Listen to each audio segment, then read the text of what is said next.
This is Merthyr Tydfil. This town was once a thriving steel and ironworks giant in the industry. We are going to give you an insight to what it was like back then and what happened to Merthyr to become what it is today.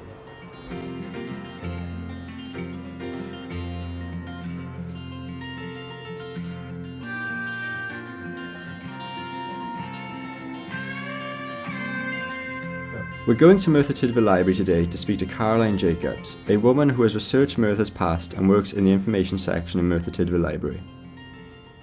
So who built the engine house and what year was it built in? The engine house was built in 1906 by the Dowlais Works because they were expanding, they were developing new technology. Really it was the steel works rather than the ironworks, because Dowlais was the very first ironworks in the world to convert to Bessemer steel making. So in this type of business you've got to keep on building. Dowlais was the biggest in the world in 1851, then 20 years later they'd be somewhere bigger, so Dowlais rebuilds and expands. It's quite exciting, you can't stand still. You can't stand still for more than 10 years. So it's got a fantastic history. I always think very much of the people that would have built the engine house, the labourers, at the ground level, the skilled men. I was thinking that Dowlais was such a melting pot, just a mixture of different people, that the labourers would have been perhaps from Irish background, but possibly even second or third generation Irish. But by the time the engine house was being built, Dowlais had the largest Spanish population in Great Britain, so I imagine that they would have recruited Spanish labourers to build the engine house. So the Dowlais industry has become a constant and very strong world player in the Industrial Revolution, making goods for the whole world with a strong and prosperous attitude. As far as people's ideologies were concerned back then, everyone wanted their opportunities. What pay system do they use in the engine house? Well, in the Dowlais Works, even. Well, if you're going back to the very, very early history of Dowlais, Dowlais was the only one of the 4 ironworks in Merthyr Tydfil that used the truck shop system, but the truck shop system only lasted for a limited period of time. The owner of the Dowlais Works was the MP for Merthyr Tydfil, the first MP, John Josiah Guest. He did try to say, oh, the truck shop system as we operate it isn't too bad, because actually it wasn't making a profit as a shop. The truck shop system is where the workers aren't paid in cash. They aren't given money for their weekly labour. They're paid in tokens. Often these tokens are copper, brass, and these can only be spent in the shop that belongs to the company.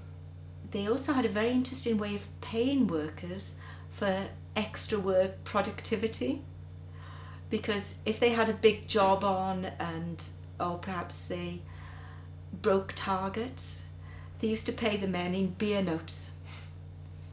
And I've seen some example of these, but of course the Dowlais Works owned the property in Dowlais. They owned the workers' houses. They also owned the public houses as well. So they give the men slips of paper to entitle them to so many pints of beer, free. Unusual way of giving a bonus in beer. The traditional, the traditional Merthyr way. They know to keep the men working. It worked well. People would go to the public houses and pubs after work to be paid and rewarded for what they did, which may not be ideal, but it does give you an idea of the mentality back then. The industry was good for the people in the area. It was definitely hard work, but it was very welcome amongst the people. What led to the eventual shutdown of the Dowlais Works? Oh, it's really sad, because in 1912, which is coming up to 100 years, Dowlais was at the height of its industrial power. It was really, really important. So important that the King and Queen came to visit Dowlais. And then Dowlais was pretty important during the First World War. And then during peacetime, the whole of the heavy industry just collapsed in Britain as a whole. And of course Dowlais then was making a lot of money from exporting coal, and the coal industry completely slumped, all this cheap coal from Germany. So unfortunately, the reason the engine house shut down is because the Dowlais Works practically shut down, apart from the machine shop. But in reality, the Dowlais Works, which I think started in 1759, it didn't finally close for good until 1989, that they were still manufacturing steel until then. That's a long time. Yes, it is closed under British Steel. Yeah. And it was amazing because Dowlais always made a profit. Yeah. Never ever made a loss. So I really think that Dowlais, in terms of success story, was the success story of the Industrial Revolution. So the Dowlais Ironworks was running for over 100 years before its eventual closure during the time as part of the key industrial players in the UK. It made steel and iron for the countries of all over the world, as well as giving employment opportunities for the people of the Welsh Valley and people across the globe. Due to Dowlais' great success, it was then imitated by the Ukraine. An exact copy of the Dowlais Works was built. Dowlais Works has brought a variety of cultures to work within its great walls.